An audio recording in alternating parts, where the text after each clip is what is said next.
I'm Kay, a part-time housewife, aged 48. My husband, Ethan, who is 2 years older than me, and I have been living a peaceful life since we were unable to have children.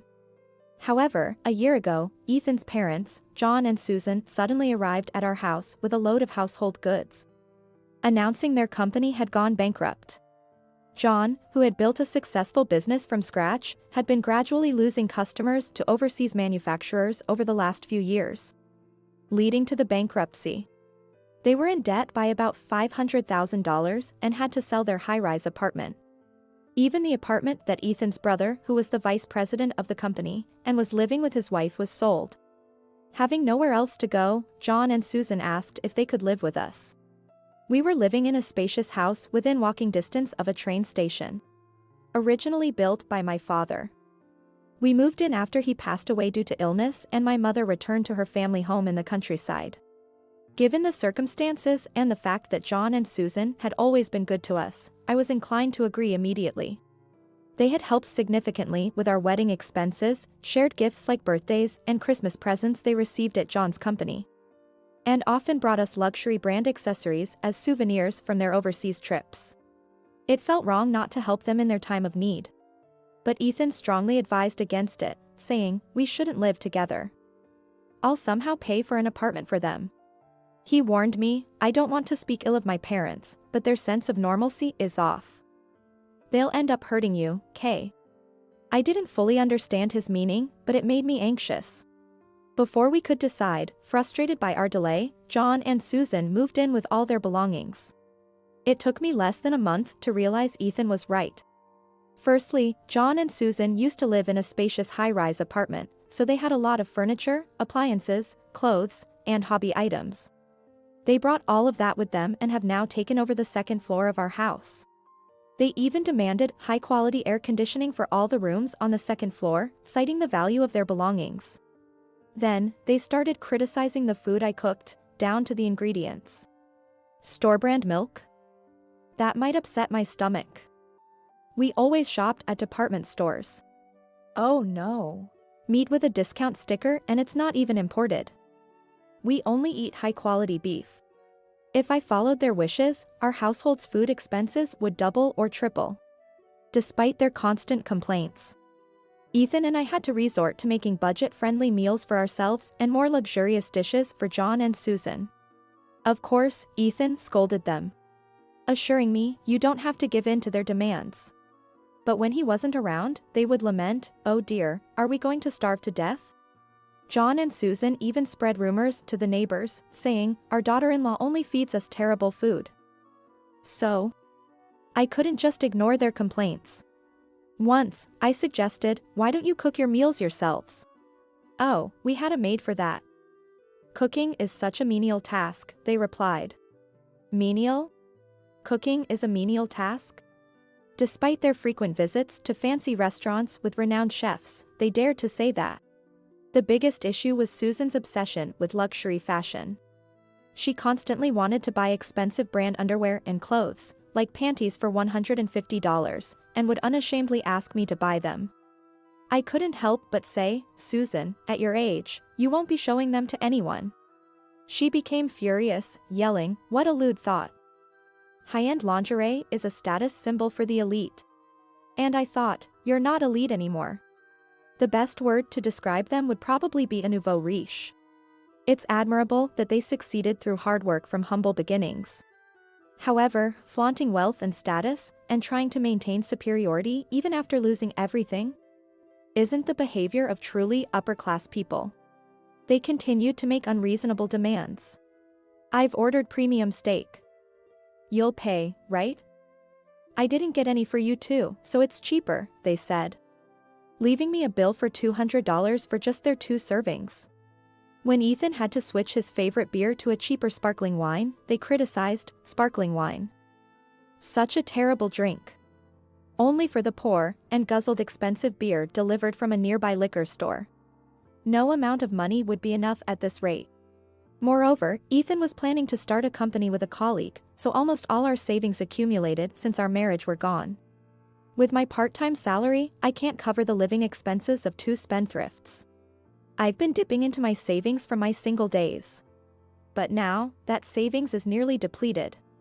So, I decided to serve a dinner made with inexpensive soy meat and vegetables like bean sprouts. I've reached my limit. Please, John and Susan, get a job and contribute some money, I appealed. Suddenly, John threw the meal away, shouting at Ethan, I can't eat this. Are you trying to make us old folks work? This evil, incompetent daughter-in-law is no good. Ethan, find a rich new wife. Please leave. This is our house. How dare you call Kay evil and incompetent? The failures here are you too. Get out. Ethan retorted angrily. However, John and Susan didn't seem fazed and quickly retreated upstairs, saying spitefully, we're being manipulated by such a terrible daughter-in-law. What's hers is ours. But I couldn't let them walk all over us any longer. I decided to consult my mother in the countryside. And she came up with a brilliant plan. I shared my mother's plan with Ethan and booked a 2-night, 3-day hot spring tour for John and Susan. I'm sorry for overstepping my bounds, John and Susan. I've reflected on it. As an apology, I've booked a luxurious hot spring hotel for 2 nights. Would you like to go? Their eyes lit up, and they eagerly accepted the invitation. Just as planned. Upon returning from their trip, John and Susan screamed when they entered their room on the 2nd floor. What is this? All our stuff is gone. Whose luggage is this? They found unfamiliar furniture, appliances, and clothes. Smiling, I explained from behind them. They belong to my mother. She's moving in today to live on the 2nd floor. Your belongings are no longer in this house.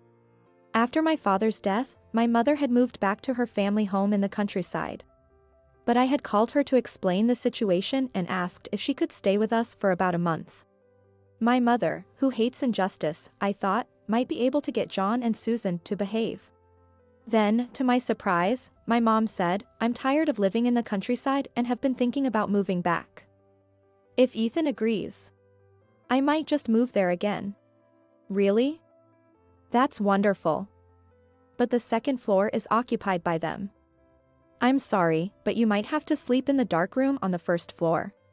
That's fine. I'll move into the 2nd floor right away. She said with a smile, teaching me how to evict John and Susan. The plan was to force them out. We timed their trip with my mother's move, hired movers to take their belongings out of the 2nd floor. And then brought in my mother's things. What are you doing? This is our room. We'll sue you for trespassing. John and Susan shouted. Calmly, my mother replied. You seem to be mistaken. This house is in my name, and I only allowed my daughter Kay and her husband Ethan to live here. The trespassers are you. Indeed, according to my father's will, the house was in my mother's name, not mine. Learning the truth, John and Susan turned pale. But Kay said we could live here. Susan desperately argued. I never said such a thing. You forced yourselves in here. Then why have we been living here? If you didn't kick us out, it means we can stay. But my mother remained unfazed by her words. I have a rental agreement with my daughter Kay. Even if she said you could stay, without my permission as the landlord, you have no right to live here. My diligent mother had us sign a rental agreement even though we're family, to keep things proper. Unless you two have contributed even a fraction of the rent from your own pockets, I might consider it. But in reality, you've not paid any rent, let alone living expenses. That's because the company went bankrupt and we had debts.